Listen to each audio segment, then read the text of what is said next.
Breaking news. Breaking news. Breaking news. Cameroun, atelier de formation des hommes et des femmes de médias sur la communication en période électorale. Merci de rester sur CNN.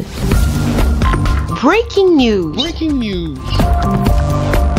À l'approche du double scrutin législatif et présidentiel qui se déroulera au Cameroun en octobre 2025, les journalistes hommes et femmes de médias ont participé à un atelier de formation portant sur la communication en période électorale au Cameroun en vue de mieux appréhender les défis liés à leur profession durant des échanges électoraux.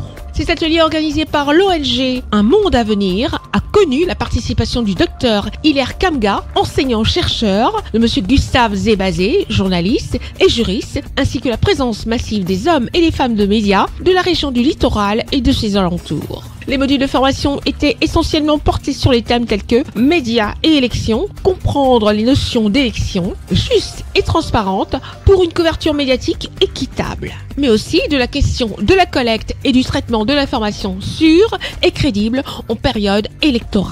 Il en ressort que le journaliste est un acteur décisif dans le processus électoral. Il a donc besoin d'être outillé pour rester objectif et impartial et professionnel. Il est fondamental que le journaliste qui se lance dans la couverture des élections puisse maîtriser tous les matériaux techniques utilisés dans le vocabulaire électoral. Et entre autres, il doit être capable de bien cerner les différences qui existent entre des élections justes, libres, des élections transparentes, des élections honnêtes et des élections régulières. Cela est fondamental pour faire un bon traitement de l'information.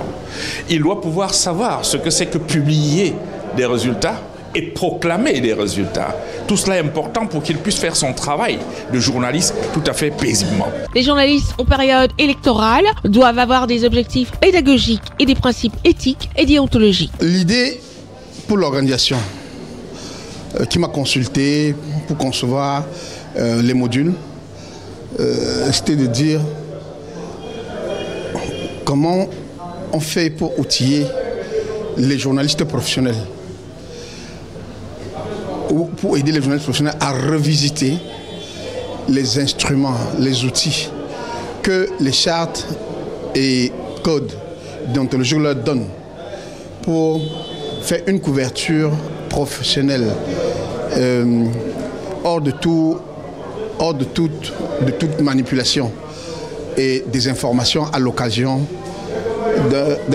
d'un processus social extrêmement sensible que sont les élections dans les pays à démocratie faiblement ancrée comme les nôtres.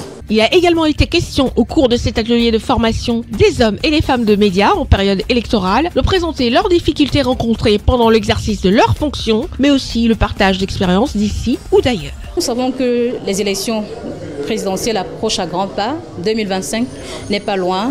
2025 c'est maintenant. Alors pour nous, hommes et femmes de médias, ça a été très important de prendre part à cet atelier.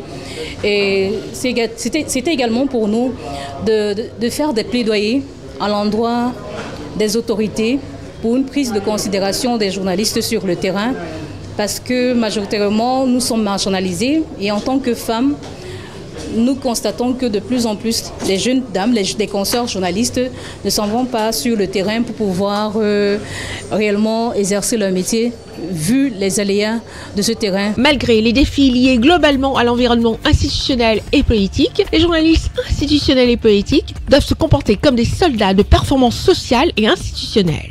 Ils doivent intégrer que l'avenir de leur magistère, tout comme celui des citoyens, dépendent de la qualité des dirigeants et surtout du rapport entre ces derniers et le peuple. Merci d'être sur CNN, la télévision autrement. Les programmes se poursuivent. Retrouvez toute l'actualité afro-mondiale en ligne et en multidiffusion sur CNN, C-Web Info et plateformes digitales, Facebook, YouTube, Instagram et en simultané sur Radio Voltage 2.